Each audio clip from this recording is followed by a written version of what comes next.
ಈ ದಿನ ವಿಶೇಷವಾಗಿ ಹೆಣ್ಣು ಮಕ್ಕಳು, ಅದರಲ್ಲೂ ಕೂಡ ಬಡವರ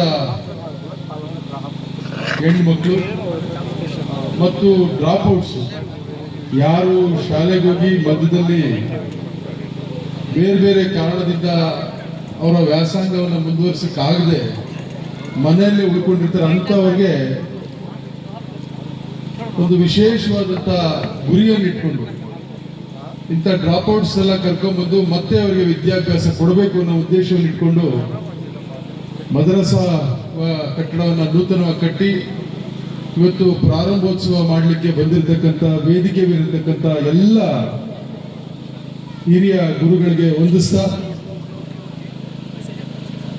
ನಮ್ಮೆಲ್ಲರ ಹಿರಿಯ ನಾಯಕರು, ಕರ್ನಾಟಕ ಸರ್ಕಾರದ ಮುಖ್ಯಮಂತ್ರಿಗಳ ರಾಜಕೀಯ ಕಾರ್ಯದರ್ಶಿಗಳು ಆದಂಥ ನಸೀರ್ ಅಹಮದ್ ಸಾಹೇಬ್ರೆ,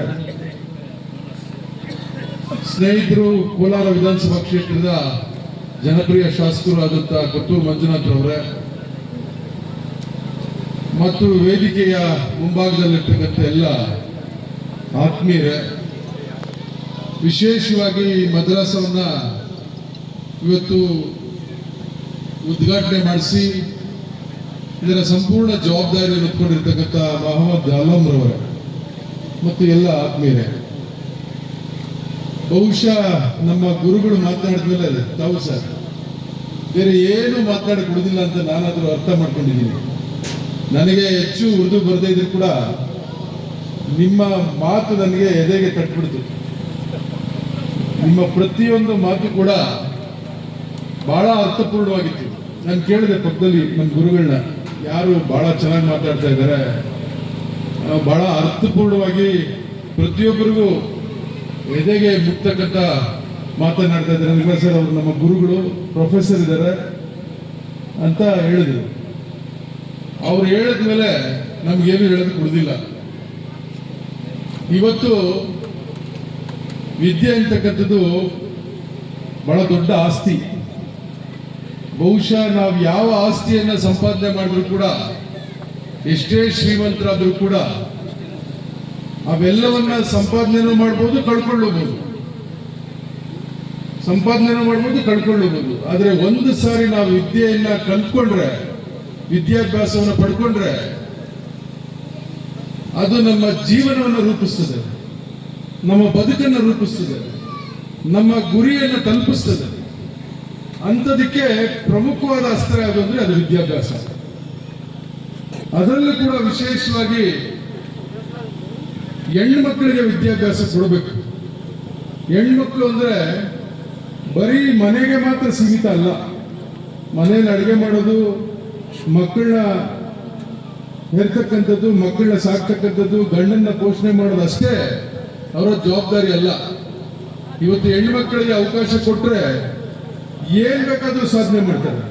ಬಹುಶಃ ನಮ್ಮ ಪುರುಷರಿಗಿಂತ ಹೆಚ್ಚಾಗಿ ಇವತ್ತು ನಮ್ಮ ಹೆಣ್ಮಕ್ಳೇ ಎಲ್ಲ ರೀತಿಯಲ್ಲಿ, ಎಲ್ಲ ಹಂತದಲ್ಲೂ ಕೂಡ, ಎಲ್ಲ ಕ್ಷೇತ್ರದಲ್ಲಿ ಕೂಡ ಇವತ್ತು ಸಾಧನೆ ಮಾಡಿರ್ತಕ್ಕಂಥ ನಾವೆಲ್ಲ ನೋಡ್ತಾ ಇದ್ದೀವಿ.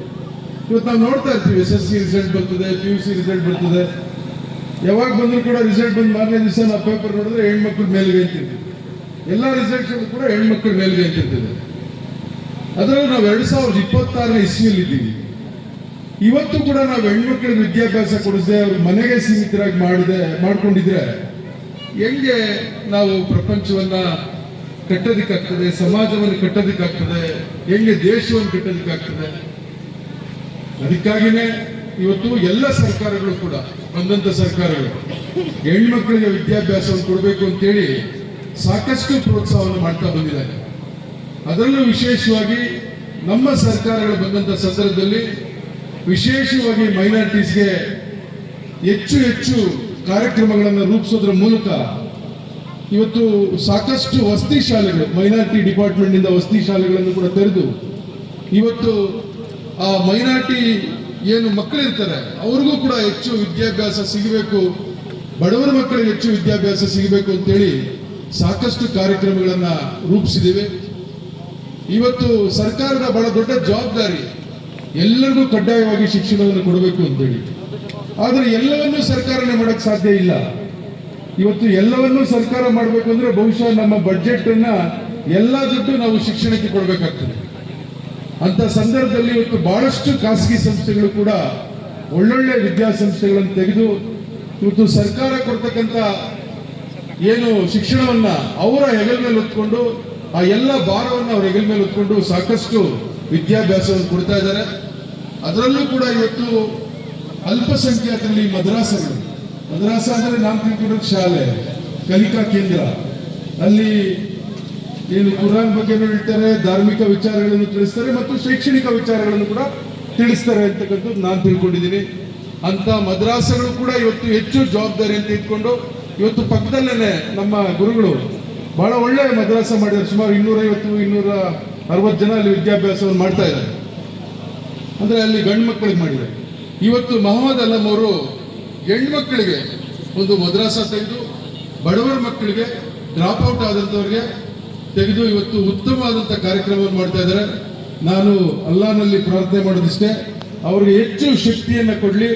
ಅವರಿಗೆ ಇನ್ನೂ ಕೂಡ ಯಾರು ಶಕ್ತಿವಂತರಿದ್ದಾರೆ ಅವರೆಲ್ಲರೂ ಕೂಡ ಅವರಿಗೆ ಸಹಕಾರ ಮಾಡಲಿ. ಅವರೇನು ಮಹಮ್ಮದ್ಪುರದಲ್ಲಿ ಒಂದು ಮದ್ರಾಸ ಮಾಡಿದ್ರು, ಇವತ್ತು ಸಣ್ಣದಾಗಿ ಅದರಿಂದ ಆ ಮಹಮ್ಮದ್ಪುರದಲ್ಲಿ ಟೀಚರ್ ಆಗಿದ್ರು, ಅದರಿಂದ ಸ್ಫೂರ್ತಿಯಾಗಿ ನಾನು ಕೂಡ ಒಂದು ಮದ್ರಾಸ ಮಾಡಬೇಕು ಅಂತೇಳಿ ಕೋಲಾರ ಬಂದು, ಚಿಂತಾಮಣಿಯಿಂದ ಒಂದು ಹಳ್ಳಿಯಿಂದ ಬಂದು ಇಲ್ಲಿ ಇಷ್ಟೊಂದು ಜಾಗ ಮಾಡಿ ಒಂದು ಉತ್ತಮವಾದಂಥ ಮದ್ರಾಸ ಮಾಡಿದ್ದಾರೆ. ನಿಜವಾಗ್ಲೂ ಕೂಡ ಅವ್ರಿಗೆ ಅಲ್ಲ ಒಳ್ಳೇದು ಮಾಡಲಿ, ಇನ್ನಷ್ಟು ಶಕ್ತಿ ಬರಲಿ, ಇನ್ನಷ್ಟು ಈ ರೀತಿಯ ಮದ್ರಾಸಗಳನ್ನ ಮಾಡ್ತಕ್ಕಂಥದ್ದಕ್ಕಾಗಲಿ ಮತ್ತು ಅವರಿಂದ ಸ್ಫೂರ್ತಿ ತೆಗೆದುಕೊಂಡು ಬೇರೆಯವರು ಕೂಡ ಇನ್ನೂ ಹೆಚ್ಚು ಮದ್ರಾಸಗಳನ್ನು ಮಾಡಿ ಹೆಣ್ಮಕ್ಳಿಗೆ ಹೆಚ್ಚು ಶಿಕ್ಷಣವನ್ನು ಕೊಡ್ತಕ್ಕಂಥ ಕೆಲಸವನ್ನು ಮಾಡಬೇಕು. ಯಾಕಂದ್ರೆ ಗುರುಗಳು ಹೇಳ್ತಾ ಇದ್ರು, ಹೆಣ್ಣನ್ನ ಒಬ್ಬರಿಗೆ ನಾವು ವಿದ್ಯಾಭ್ಯಾಸ ಕೊಟ್ರೆ ಅವಳೊಬ್ಬಳಿಗೆ ಮಾತ್ರ ವಿದ್ಯಾಭ್ಯಾಸ ಅಲ್ಲ, ಅವಳು ತಾಯಿ ಆಗ್ತಾಳೆ, ತಂಗಿ ಆಗ್ತಾಳೆ, ಅಕ್ಕ ಆಗ್ತಾಳೆ, ಹೆಂಡತಿ ಆಗ್ತಾಳೆ. ಹೆಣ್ಣೊಂದು ಕಲಿತಾರೆ ಶಾಲೆಯೊಂದು ತೆರೆದಂತೆ ಅಂತ ನಮ್ಮ ಕನ್ನಡದಲ್ಲಿ ಹೇಳ್ತಾರೆ ಸರ್. ಹೆಣ್ಣೊಂದು ಕಲಿತಾರೆ ಶಾಲೆಯೊಂದು ತೆರೆದಂತೆ ಅಂತ. ಒಬ್ಬ ಹೆಣ್ಣೋಗಿ ನಾವು ವಿದ್ಯಾಭ್ಯಾಸ ಕೊಟ್ರೆ ಒಂದು ಸ್ಕೂಲ್ ಓಪನ್ ಮಾಡಿದಂಗೆ. ಒಂದು ಸ್ಕೂಲ್ ಓಪನ್ ಮಾಡಿದ್ರೆ ಕಟ್ಟಡ ಇರಬೇಕು, ಟೀಚರ್ಸ್ ಇರಬೇಕು, ಎಲ್ಲ ಫೆಸಿಲಿಟೀಸ್ ಇರಬೇಕು, ಎಲ್ಲ ಇರಬೇಕು. ಅದಕ್ಕೆ ಬಂಡವಾಳ ಬೇಕಾಗ್ತದೆ. ಆದ್ರೆ ಹೆಣ್ಮಕ್ಳಿಗೆ ನಾವು ವಿದ್ಯೆ ಕಲಿಸಿದ್ರೆ ಬಂಡವಾಳನೇ ಬೇಕಾಗಿಲ್ಲ.